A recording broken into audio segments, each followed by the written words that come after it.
क्षिरोगम अक्षिरोगम जरुसुरोगम जरोगम च सर्वधर्मारे सर्वगज अश्वभूमिष अजमारे सर्वशस्त्रधाम वृक्षलता गुणपत पुष्पलमारे सर्वनाश कुमारे अग्निनाग्नि भयानि सर्ववेदनीयम सर्वमोहनीयम सर्वापस्मारे सर्वेषाम् असुतंद्रि दुःखानि दुष्टजनकृतान् मन्दगं दृष्टि मुष्टि छल चित्रदोषान् सर्वदुष्टदेवानां नरनां संयोगिनिग्रहदोषान् सर्वाष्टकुली नागिनिभयानि सर्वस्थावर जन्मं वृश्चिक सर्पादिकृतदोषान् सर्वसिंहष्टापदादिकृतदोषान् सर्वशत्रुकर्माणि चाकरण विद्वेषण मोहन वशीकरणादिकृतदोषान् ॐ ह्रीं सर्वेषां चक्रं सत्यतेजो बल शौर्य वीर शांति पूरे पूरे सर्वजीवानंदनं जनानंदनं भव्यानंदनं गोकुलानंदनं च सर्वराजानंदनं सर्वरामनगर खेल कर्मठं वर्तन द्रोणामुख संवाहनंदनं सर्वानंदनं दोषुतं जस्तुपं त्रिशूलोको सुव्याधिवसनवर्णं वयं क्षेमारोग्यं शस्त्रविद्येति शान्तिरस्तु बुद्धिरस्तु बुद्धिरस्तु बुद्धिरस्तु कल्याणमस्तु सुखमस्तु भगवतीरस्तु दीर्घायुरस्तु भोगोदिनानि सदा सन्तु सत्यं सर्वदाय आत्मैश्वर्याभिवृद्धिरस्तु ॐ ह्रीं श्रीं क्लीं ऐं परमस्यां स्वाहा विद्यानवरतां ॐ सर्वशान्तिं कुरु कुरु आयुर्विनाशं सकलसुखनिर्दायित्वात्मनल्पं वीरं वीरं गरीबं कृपं पुण्या करोषीत्तिं सिद्धिं वृद्धिं समृद्धिं प्रतिपत्तिस्फूर्तिचेतनापं शान्तिं शान्ति समाधि जगन्नामोत्तमां शान्तिधारां सबको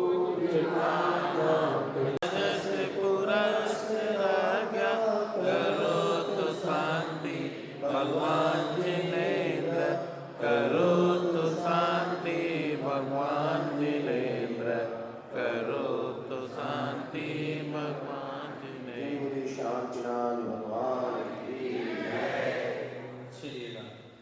राम राम में समाये पार्शनाथ जी मेरी सांसों में समाये पार्शनाथ जी मेरे मन में पार्शनाथ मेरे मन में पार्शनाथ राम राम में समाये पार्शनाथ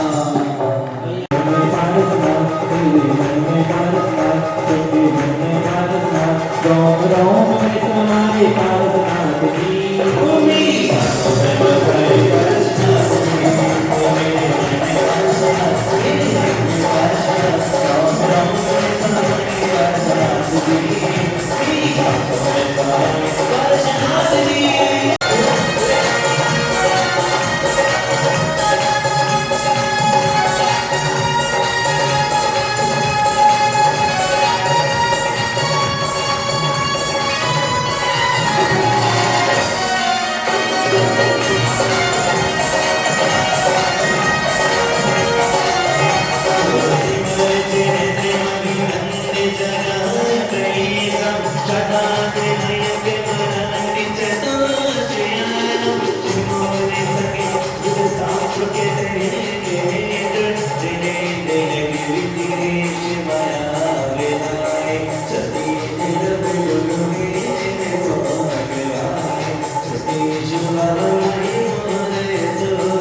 Bye.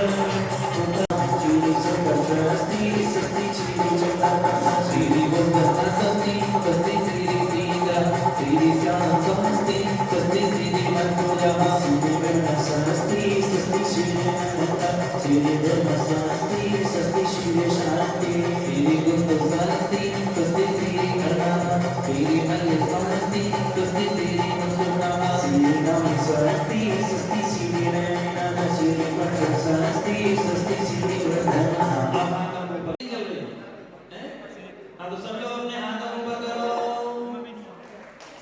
बहन पूरी लाइन में बैठना है, अलग से क्यों बैठे, लाइन में मत चल।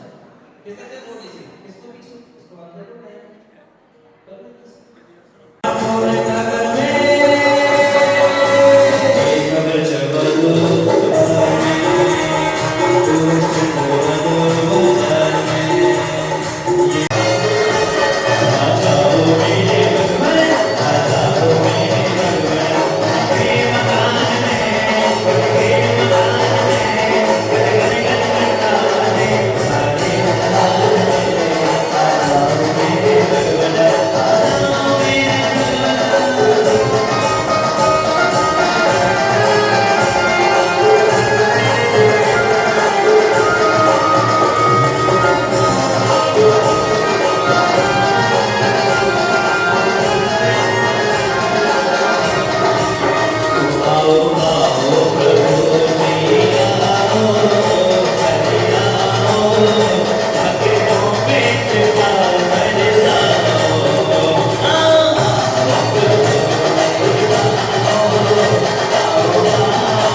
और हमारे बीच में परम पूज्य छुल्लक श्री 105 समन्वय सागर जी महाराज का परिवार आया हुआ है जबलपुर से।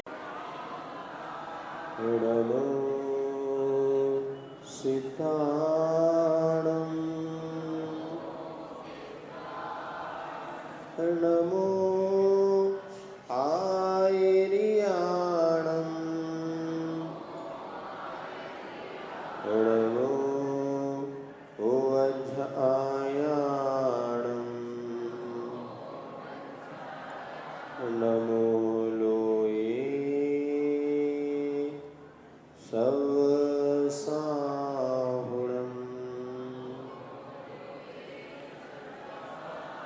जय बोले अहिंसा परमो धर्म की।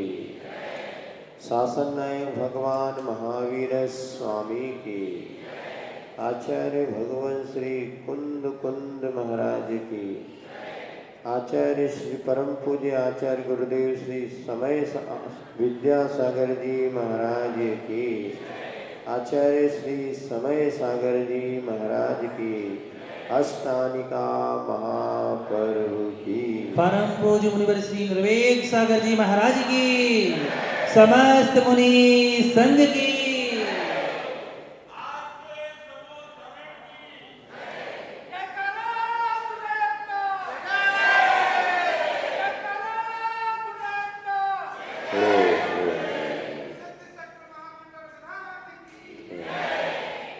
निश्चित ही आप लोगों का हृदय आनंद से दिन प्रतिदिन बढ़ता ही जा रहा है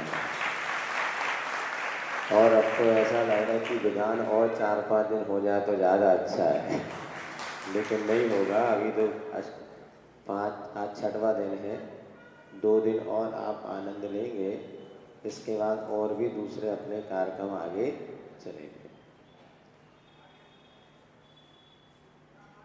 सिद्धों की आराधना करते हुए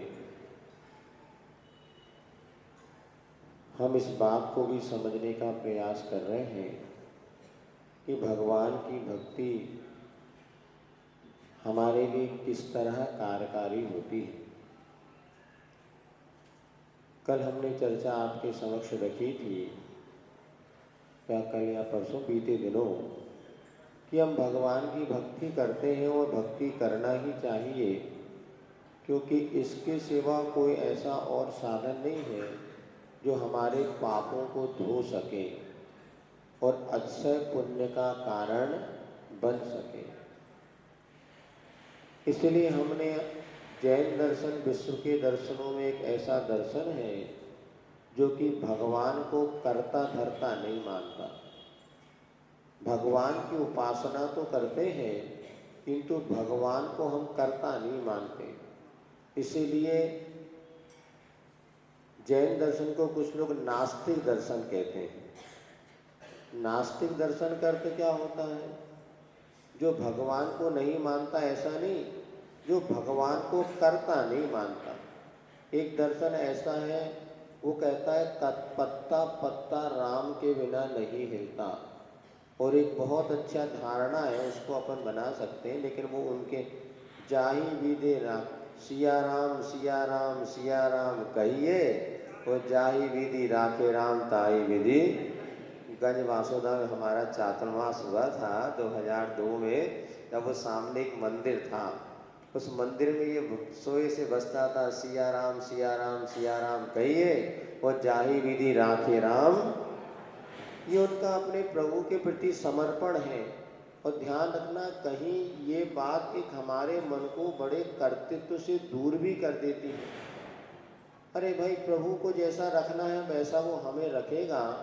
तो कोई गरीब बना है, कोई अमीर बना है, किसी के पास रोगी है, कोई स्वस्थ है, वो कहता है भैया देखो भगवान की मर्जी है, जैसा भगवान को रखना वैसा रखा, अपने पास नहीं है धन पैसा, भगवान को ऐसा ही मंजूर है तो मुझे कोई विकल्प नहीं। ऐसा भी लोग श्रद्धालु हैं, और ये श्रद्धा उनको बहुत कुछ अपने दुखों से दूर कर देती है। अरे हमारे पास ये नहीं है, अरे हम ये नहीं कर पा रहे, अरे हमें ये नहीं करना। व्यक्ति करना तो बहुत कुछ चाहता है, लेकिन होता वो ये जो हमारे कर्म में लिखा है। हम भी चाहते हैं हम भगवान बन जाए, हम भी चाहते हैं हम मुनि बने। हम किस लिए मुनि बने बताओ? स्वर्ग जाने के लिए कि मोक्ष प्राप्ति के लिए? लेकिन मोक्ष मिलेगा क्या हमको? इस पंचम काल में मोक्ष मिलेगा क्या? नहीं मिलेगा। हम मुनि बन के यही रोज भावना भा रहे हैं, हे भगवान हम भी आपके जैसे संसार के सारे दुखों से मुक्त होकर के सिद्ध बन जाएं। भावना तो भा सकते हैं, सुन रहे सब लोग, लेकिन मिलेगा तो उतना ही जितना हमारे भाग्य में। कितना भी हम पुरुषार्थ कर ले, लेकिन आज 16 स्वर्ग से ऊपर मुनि महाराज भी नहीं जा सकते। फिर क्या करें? भावना भाने छोड़ दें? नहीं, भावना तो भाते इस जन्म में ना सही पर भव में मिलता है। और अपने अपने कर्मों का फल, बुरे कर्मों का नहीं, अच्छे कर्मों का भी फल मिलता है। इस जन्म में जो हम अच्छा काम कर रहे ना, आज हम भावना भा रहे, निश्चित अगला भाव ऐसा आएगा जबकि अंतर्मूर्त नहीं लगेगा और कर्मों का क्षय होकर के मुक्ति का लाभ मिल जाएगा। क्योंकि हमारा किया पुरुषार्थ कभी भी निष्फल नहीं जाता। अच्छा काम करेंगे तो भी मिलेगा, बुरा काम करेंगे तो भी कर्म मिलेगा। तो जैन दर्शन ये कहता है कोई भगवान हमें ना तो पालता है ना हमारे भी वो करता है, किंतु हम जैसा करते हैं वैसा कर्म फल में मिलता है। और गीता में भी एक जैसा कर्म नहीं, क्या कर्म करेगा वैसा फल देगा भगवान। तो भगवान फल नहीं देता, भगवान कहाँ इतना टाइम है। और इतने सारे अपन 2-4 घर में 4 सदस्यों को पालन पोषण कर रहे हैं, उसकी मैनेजमेंट बना रहे हैं, तो दिमाग खराब हो जाता है। तो इतने सारे संतान का कैसे वो मैनेजमेंट करेगा। तो भगवान नहीं देता, ये सारा का सारा ऑटोमेटिक प्लान है, ऑटोमेटिक ये दुनिया चलती है। और अपना अपना कर्म का फल हर प्राणी को मिलता है। तो जैन दर्शन ये कहता है कि हमें जब, फिर दूसरा प्रश्न उठता है कि हमें अपने ही किया कर्म का फल मिल रहा है, तो भगवान ने हमारे साथ क्या किया। तो हमने आपको बताया था, देव साहब गुरु का सहारा हमारे लिए हमारे दुखों को दूर नहीं करता, किंतु हमारे जो अशुभ कर्म की वजह से जो परिणति बनती है उसमें खड़े रहने का साहस देता है।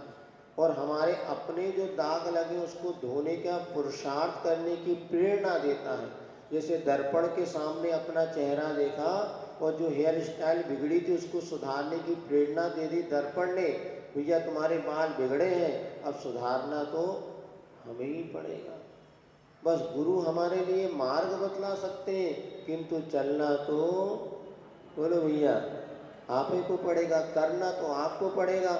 महाराज 1 बार 2 बार 3 बार समझा सकते हैं, लेकिन आपको बदलना तो स्वयं को बदलेगा। हम बदलेंगे ना तो हमारी दुनिया बदलेगी, और दूसरों को बदलने का प्रयास करेंगे, शायद कभी हम सुखी नहीं रह पाएंगे। आज व्यक्ति दुखी क्यों है पता है? सुन रहे सब लोग, हर व्यक्ति दूसरे को बदलना चाहता है। पत्नी सोचती है अगर जे सुधर गए ना तो घर स्वर्ग बन जाएगा, और पति सोचता है अगर जे सुधर गई तो घर स्वर्ग बन जाएगा, और वे दोनों सोचते बच्चे सुधर गए तो घर स्वर्ग बनेगा, और बच्चे सोचते माता पिता सुधर जाए तो घर स्वर्ग बनेगा, और कबू स्वर्ग नहीं बन पा रहा हूँ। अब हम सुधरेंगे जग सुधरेगा, एक नारा है, हम सुधरेंगे। हमें अपने आप को बदलने का प्रयास बहुत सरल और सही हो सकता है, लेकिन ये धारणा बहुत कम बनती है। हर व्यक्ति दूसरों को दोषारोपण करता है और कहता वो गड़बड़ कर रहे हैं, मैं तो बहुत अच्छा हूँ। क्योंकि अपने आँख की लालिमा कभी स्वयं को दिखाई, फिर गुरु दर्पण होते हैं, प्रभु दर्पण होते हैं, अपनी लालिमा दिगरे भगवान वास्तव में महाराज हमने तो ऐसा अनर्थ किया, ऐसा पाप किया, ऐसी गलती की। ये जब हमें समझ में आने लगता है तब उससे बदलने का, सुधरने का स्वयं मन बनाता है। और आज तक जिन्होंने सच्चा सुख प्राप्त किया दूसरों को बदल करके नहीं किया, स्वयं को बदल के किया। अब देखो, अभी आपको यहाँ बैठे हैं, यदि मान लीजिए ठंडी लग रही होती, ठंड का सीजन होता, तो आप क्या करते? गर्म कपड़े पहनते नहीं, और गर्मी का मौसम आ जाए तो पतले कपड़े पहन लेते कॉटन के, भैया हमें गर्मी ना लगे। तो जब मौसम बदला तो आपने मौसम को चेंज करने का पुरुषार्थ किया कि स्वयं को बदल लिया? हाँ, मौसम को कोई नहीं बदल सकता, बाहरी वातावरण एकदम बदला नहीं जा सकता। ठंड में तो ठंड रहेगी, गर्मी में गर्मी, आपको मैं मौसम बदल दूँ, ये मूर्खता है। फिर क्या करना? अपने को जो सभी स्वेटर पहनते थे, स्वेटर नहीं पहनना, अब तो पतली कॉटन के वस्त्र पहन लेना। अथवा आप मंदिर से घर आए तो रास्ते में साफ सुथरा पूरा रास्ता मिलेगा, गंदगी भी थी गई गंदगी, तो आपने रास्ते को साफ किया कि स्वयं के पैर में चप्पल पहन लिए? बोलो, ये अपन देख करके चल रहे हैं। तो जब रास्ते को हम साफ नहीं कर सकते, कितना साफ करेंगे? हाँ, इतना हम जरूर कर सकते हैं, अपने पैरों को देख करके रखेंगे। और यदि ज़्यादा हो तो पैरों में चप्पल स्लीपर जो पहन लेते हैं भैया हम गंदे, तो आप पूरा रास्ता पार कर लोगे। और इतना गंदा कैसे रास्ता पार करेंगे? तो बेटा ज़िंदगी भर पड़े रहना, रास्ता कभी साफ होने वाला। सुन रहे सब लोग? दुनिया कभी बदलेगी क्या? कभी नहीं बदलेगी, हमें ही बदलना होगा। और जिस दिन आपने मन बना लिया हे भगवान आपकी कृपा से अब मुझे अपनी गलती, अब मुझे अपने आप को बदलना है, और अपने आप को बदलना बहुत सरल है। रास्ते को साफ नहीं करना, हमें अपने पैरों में चप्पल इतनी सी पहन लो और पूरा 100 रुपये की चप्पल में पूरी मंजिल आपको रास्ता पार हो जाएगा। और नहीं तो लाखों रुपया खर्चा करोगे तो भी रास्ता साफ होने वाला नहीं है। इसलिए जीवन को सुखी बनाने का सबसे अच्छा रास्ता है, प्रभु हमारे लिए दर्पण के समान है, हमें अपने आप को बदलना पड़ेगा। कैसे भी जीवन में बड़े से बड़े कष्ट आ जाए, कभी ये नहीं कहना भगवान हमारे संकट दूर कर दो, तो भगवान करते भी नहीं है, कर भी नहीं सकते। अरे महाराज ऐसे कैसे करें, हम तो जेल में